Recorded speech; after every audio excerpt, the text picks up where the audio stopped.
Hello there, many thanks for joining us on our Tuesday Business News Report. It's now time to bring you our feature on the show today as we focus on the oil and gas sector in Nigeria. Now, Nigeria was enabled to produce about 22.658 million barrels of crude oil, valued at 1.22 trillion naira in the first quarter of this year due to its persistent inability to meet the crude oil production quota approved for the country by the Organization of Petroleum Exporting Countries.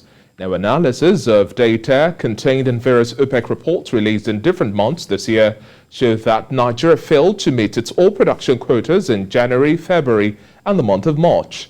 Figures obtained from OPEC show that the crude oil production quota approved by the Organization for Nigeria in January this year was pegged at 1.68 million barrels per day. OPEC also approved 1.7 million barrels per day and 1.71 million barrels per day for Nigeria for the months of February and March, according to data also contained in its different reports on oil production approvals for its members. But in the highlights of OPEC's latest monthly oil market report for April 2022, it was observed that Nigeria's crude oil production from secondary sources in January 2022 was 1.41 million barrels per day. The highest loss was also recorded in the month of March, as the average price of Brent was put at $117.25 per barrel, while the country failed to produce 11.28 million barrels of crude in the same month.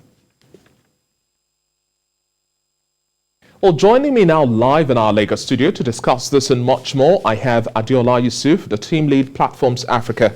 Thank you very much for joining us on the breakfast show this morning. Thank you so much for having me. Good morning. Now, we're following closely the figure from OPEC in terms of our missed production quota and how much of an economic cost this is having on the national economy, especially at a time where we're heavily dependent on imports.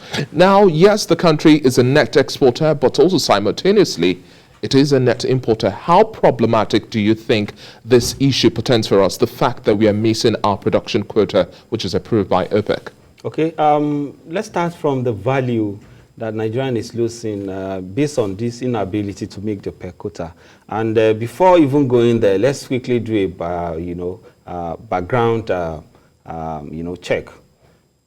OPEC being a cartel, so to say, in which Nigeria is a member, usually set a target, what they call a quota, for what each member could be able to produce and put in the OPEC market. And the reason for this is to control, the demand and supply. At the end of the day, control the pricing. The belief, according to economists, is that when you have the supply more than the demand, it's going to affect the price. The price is going to nosedive. So for the price to be stabilized, OPEC usually give quota to its member.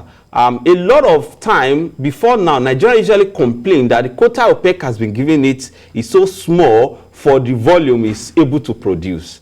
But unfortunately, the table has turned now. The quota OPEC has given to Nigeria, which Nigerian, has been complaining before now. The country is not able to meet the quota, and this has, dug a big hole in the pocket of the country. We are losing a lot of money. Now, another angle to it now is that the crude oil price is on the high side at the international market.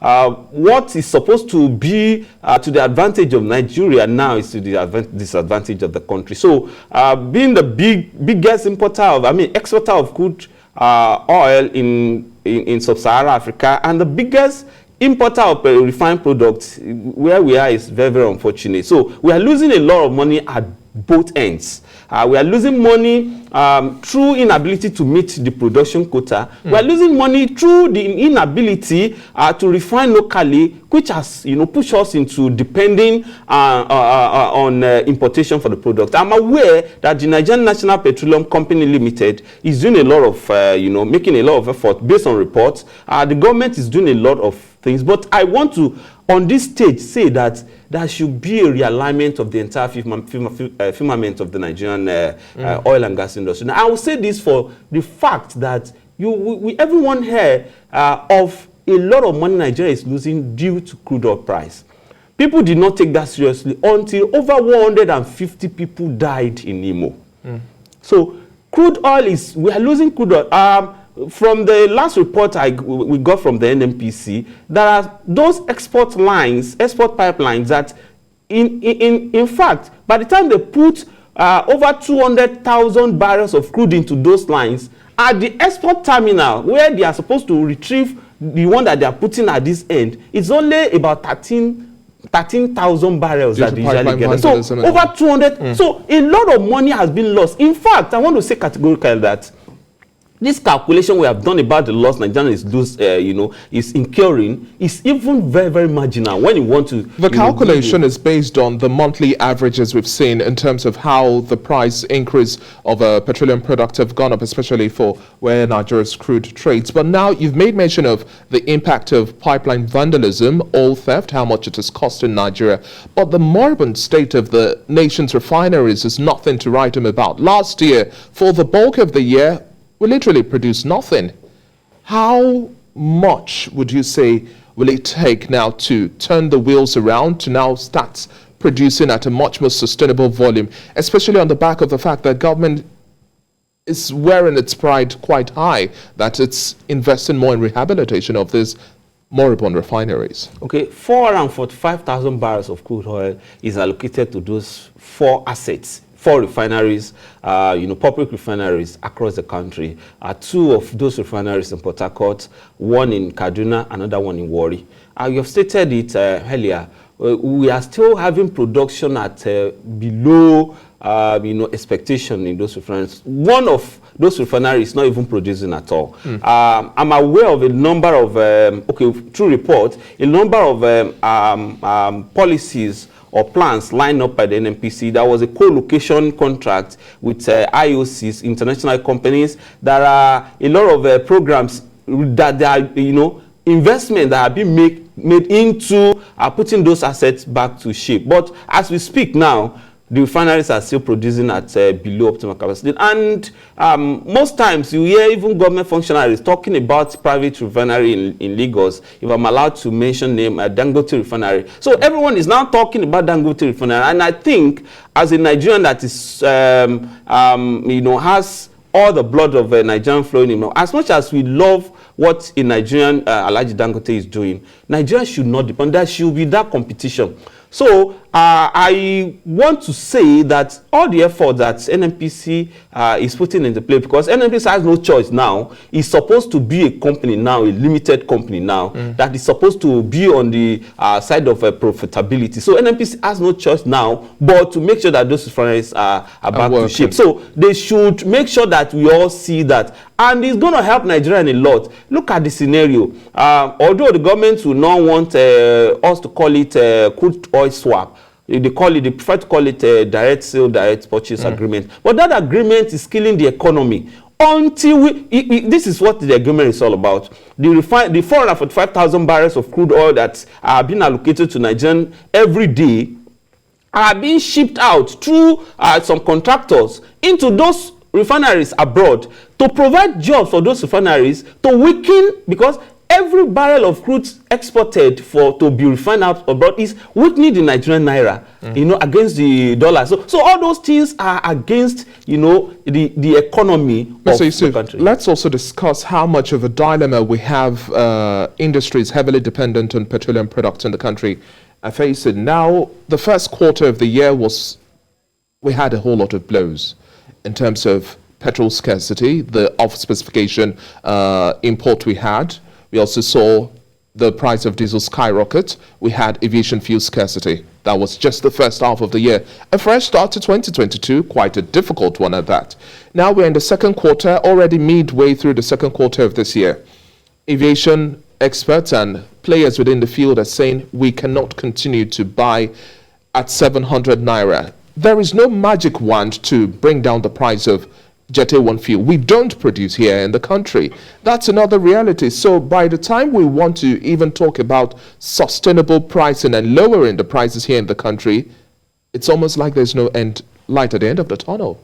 Okay, so if I want to make this my comment on the aviation fuel, because the comment I'm passing on this will definitely affect I'm others. also asking this because there are also talks. We have a unique stance on modular refineries as well, and how this should complement these 4 existing refineries we also have. Okay, so aviation fuel now first. It is a product that's priced globally, And we are where we are now because of this inefficiency of the refineries.